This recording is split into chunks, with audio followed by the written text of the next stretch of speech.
সেদিন এক নারী আমাকে ফোন করেছে, করি বলছে, হুজুর, ও হুজুর, আপনি কি সেই হুজুর যেই হুজুর প্রশ্নের উত্তর অনুষ্ঠান করেন? আমি বললাম হ্যাঁ। বলছে, হুজুর গো, একটু কথা বলতাম যদি একটু শুনতেন। কি কথা? বলছে, হুজুর, আজ কদিন হইল আমার স্বামী মরে গেছে গো, ও বাবা বাবা। আমি বললাম আমার বিয়ে করার লাইন নেই, কারণ বউ একটা বাচ্চা দুটো। বলছে, না, আমি তাই বলি না। ও গো হুজুর, আমার স্বামী বেঁচে থাকতে আমি বলতাম তুমি মরো না কেন, তোমার মরণ হয় না কেন? আমি বলতাম আমি পারি না, আর পারি না, আমি তো আর পারি না। আজরাইল কি চিনে নাই আমার স্বামী রে গো, আমি পারি না, আর পারি না, আমি পারি না, আর পারি না, আমার স্বামী কেন মরে না?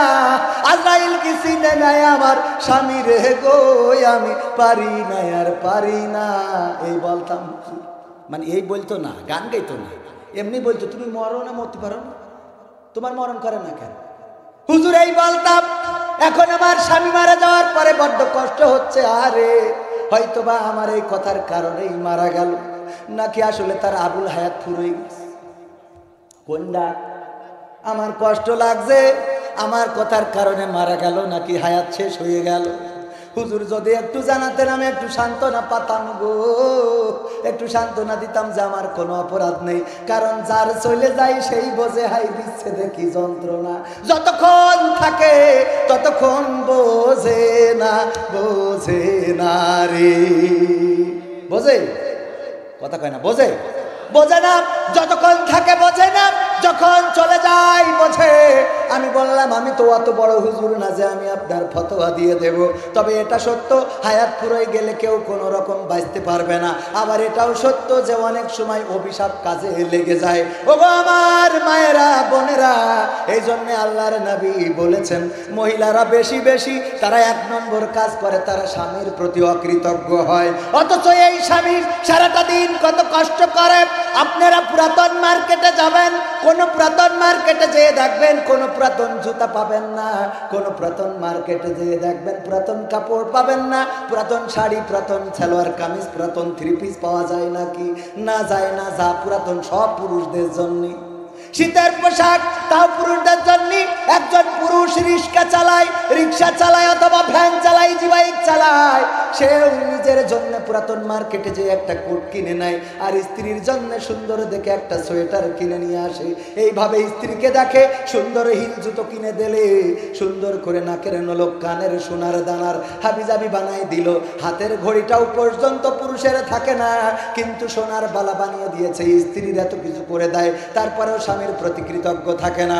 আমার গোলাম মুর্তজা নুরি ভাইয়ের মতো এক হুজুর একদিন বলছে, ভাই রে, আমার স্ত্রী অনেক অনেক রকম প্যারার মধ্যে আমার রাখে, তার মধ্যে এক নম্বর হলো আমি যাই কিছু কিনে দিই তার পছন্দ হয় না। যাই কিনে দেয় কোনো পছন্দ হয় না। কিনে দিলি কয় তোমার কি হিসাবে পরা যায়, এর রং ভালো, কালার ভালো, ডিজাইন ভালো, তুমি কি কিনে যাও, তোমার চোখ না অন্য কিছু। অথচ কবির বিন সামাদ দেখো দিন তার বউর জন্য কত সুন্দর থ্রি পিস কিনেছি। বলছে এই কারণে আমি একবার একটা সুন্দর দামি শাড়ি বেনারসি কিনে নিয়ে গেলাম নীলফামারী লালমনির হাট থেকে, কিনে নিয়ে যেয়ে স্ত্রীর খাওয়ার টেবিল, ডাইনিং টেবিলের উপরে রাখলাম, রেখে বললাম স্ত্রী তাড়াতাড়ি খাতি দাও, খুব কষ্ট হয়ে গেছে। স্ত্রী খাতি দিয়ে খালি ওই শাড়িটা যেখানে ওই দিকে আড়ে আড়ে তাকাচ্ছে যে শাড়িটা কার আসে। তো পরে এক সময় জিজ্ঞেস করেই বসলো শাড়ি কার? তা বলছে শাড়ি আমার ওই দোস্ত গোলাম মুর্তজা নুরি ভাই ওর বোর জন্য কিনেছে। তা বলছে দেখো দিন শাড়ির কালারটা, দেখো রংটা, দেখো সুতোটা, দেখো পায়টা কত সুন্দর, এত সুন্দর এত কিছু, আর আপনি আর তুমি যখন কিছু কেনো সেটা কি পরা যায়? সেটা কি পরে মানুষের সামনে যাওয়া যায়? তা বলছে তোমার কি খুব পছন্দ হয়েছে এটা? তা বলছে তুমি তো আর কেন নি, তুমি কিনলে তো এত ভালো কিনতে পেতে না। তা বলছে তোমার পছন্দ হলে এটা তুমি নাও। আমি গোলাম মুর্তজা নুরি ভাইয়ের সাথে মারামারি করা লাগে, ফাটাফাটি করা লাগে, করবা না। এর জন্য যদি জাহান্নামে যেতে হয় যাবা না, তা তুমি নাও, এটা অসুবিধা নেই। তো স্ত্রী নিয়ে খুব আনন্দ। রাত্রি শোয়ার সময় স্ত্রী বললাম, স্ত্রী শাড়িটা কি তোমার পছন্দ হয়েছে? তা বলছে পছন্দ হবে না, ওই গোলাম মুর্তজা নুরির পছন্দ আছে, ওর নজর ভালো। ওর বোধ দেখো না কত সুন্দর সুন্দর গয়না বানাই দেয়। তোমার তো পছন্দ, তোমার তো মার্বেল দুইটা, চোখ না, দুইটা মার্বেল। তা বলছে স্ত্রী দেখো হায়াত মহতির কথা বলা যায় না, হয়তো আজ রাত্রি আমি চলে যেতে পারি, আল্লাহ তুলে নিলি তো কিছু বলার নেই। তা সত্যি কথা বলতি এই শাড়িটা আমি নিজে চয়েস করি তোমার জন্যে লালমনির হাট থেকে কিনে নিয়ে আসি। তা বলছে তালিয়ের রং থাকবে না,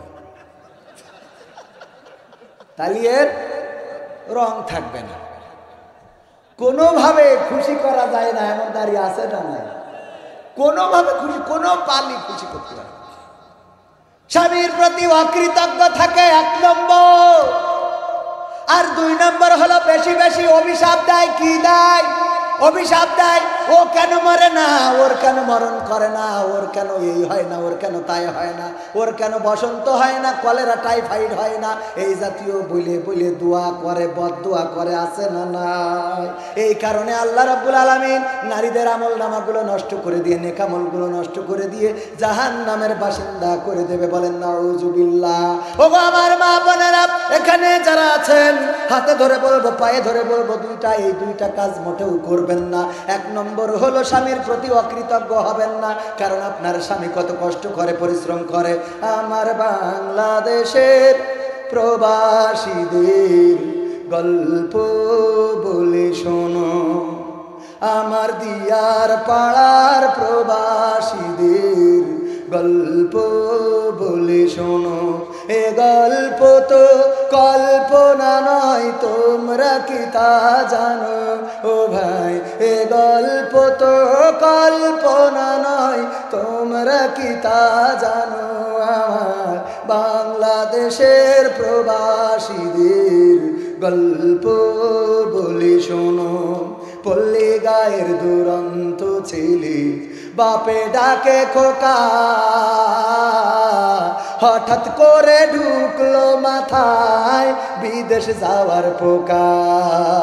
রোগে শোকে ক্লান্ত পিতা খাটার নাই উপায়, বেকার ছেলের এমন কথায় বাবাও দিল সাই। ক্ষেতের জমি হালের গরু বিক্রয় করে দিয়ে বাকি টাকা করলো পূরণ মায়ের গহনা নিয়ে। অনেক আশা বুকে বেঁধে ছাড়লো যখন বাড়ি, সে যে কি বেদনা বিধুর ছিড়ল যেন নারী। মায়ে কান্দে, ভাইয়ে কান্দে, কান্দে আপনজন, চোখের জলে বুক ভেসে যায়, শক্ত করে মন। এমন মানুষ কোন সে জনাব, তোমরা কি তা জানো? আমার পাবনা জেলার প্রবাসীদের গল্প বলে শোনো, আমার আটঘরিয়ার প্রবাসীদের গল্প বলে শোনো। বিমানেতে বসে খোকা জানালারি পাশে, নীল আকাশে তাকিয়ে দেখে মায়ের ছবি ভাসে। আঁচল দিয়ে চোখ মুছে মা প্রভুকে যে বলে, আল্লাহ তুমি ভালো রেখো আমার কোলের ছেলে। খোকা যে ছিল মা জননীর কলিজারি ভোটা, ভাবতে সব চোখ ভিজে জল পড়লো ফোটা ফোটা। এমন মানুষ কোন সে জানা, তোমরা কি তা জানো? আমার ভাঙ্গুরার ওই প্রবাসীদের গল্প বলে শোনো, আমার পাবনা জেলার প্রবাসীদের গল্প বলে শোনো। নদ নদী আর সাগর নগর দিয়ে খোকা পাড়ি, পোষালো যে অতি সাধের বিদেশের বাড়ি। অনেক কষ্টে মিলল খোকার এমন একটা কাজ, হাড় ভাঙা খাটুনি তাতে সকাল দুপুর সাজ, রোগে শোকে কাজ করে যায় করে নাই অবহেলা, আকাশ সমান স্বপ্ন দেখে কাটিয়ে দেয় বেলা।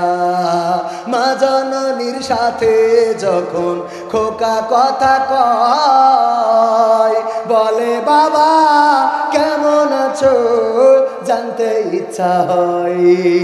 মাগো আমি ভালো আছি, মাগো আমি ভালো আছি, দুঃখ নেই তো কোনো, আমার বাংলাদেশের প্রবাসীদের গল্প বলে শোনো, আমার মালয়েশিয়ার প্রবাসীদের গল্প বলে শোনো।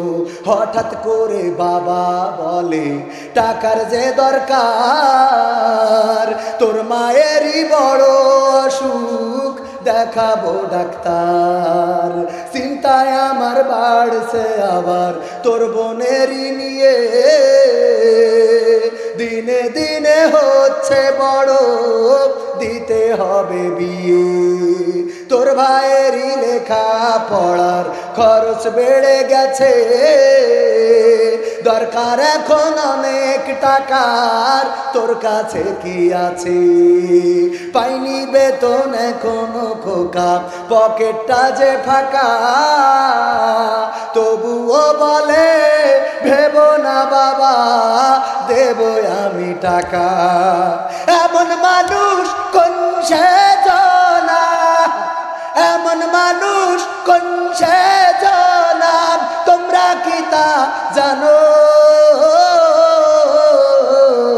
আমার বাংলাদেশের প্রবাসীদের গল্প বলে শোনো, আমার দিয়ার পাড়ার প্রবাসীদের গল্প বলে শোনো। দিন মাস গুনে খোকা এখন পৌঁছালো বছরে, করতে হয় কাজ এখন যে তার 10 তলার উপরে, হঠাৎ করে কি হতে কি যেন হয়ে গেল, 10 তলারই উপর থেকে খোকা পড়ে গেল। আকাশ সমান স্বপ্নগুলো আকাশে গেল উড়ে, দেহ থেকে প্রাণ পাখিটাও গেল যে ভাই ছিঁড়ে, বন্ধুরা যে এসে দেখে রক্তে তরতর, নিথর দেহ পড়ে আছে জমিনের উপর।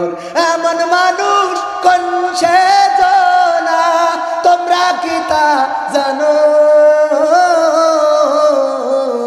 আমার বাংলাদেশের প্রবাসীদের গল্প বলে শোনো, আমার দিয়ার পাড়ার ওই প্রবাসীদের গল্প বলে শোনো। পাঠাতে হবে লাশটা দেশে, আপন তো কেউ নাই, বন্ধুরা সব মিলে মিশে করলো এ কাজটাই। শুনে এ খবর মা জননীর সে কি আহাজারি, তার কান্দনে আকাশ বাতাস হচ্ছে যে ভাই ভারী। অবশেষে খোকার কফিন পৌঁছালো যে বাড়ি, ভাই বোনার গায়ের স্বজনের সে কি আহাজারি।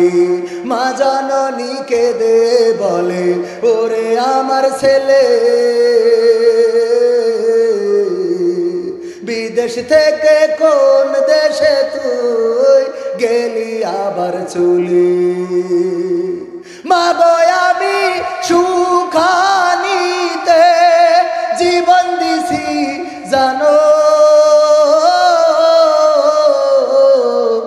আমার দিয়ার পাড়ার প্রবাসীদের গল্প বলি শোনো। একটা কথাও কি মিথ্যে আছে? মিথ্যে আছে? এটা আমার যুবকদের অনুরোধ ছিল, এই জন্য আমি অনুরোধ রাখার চেষ্টা করেছি। আপনারা খুশি তো?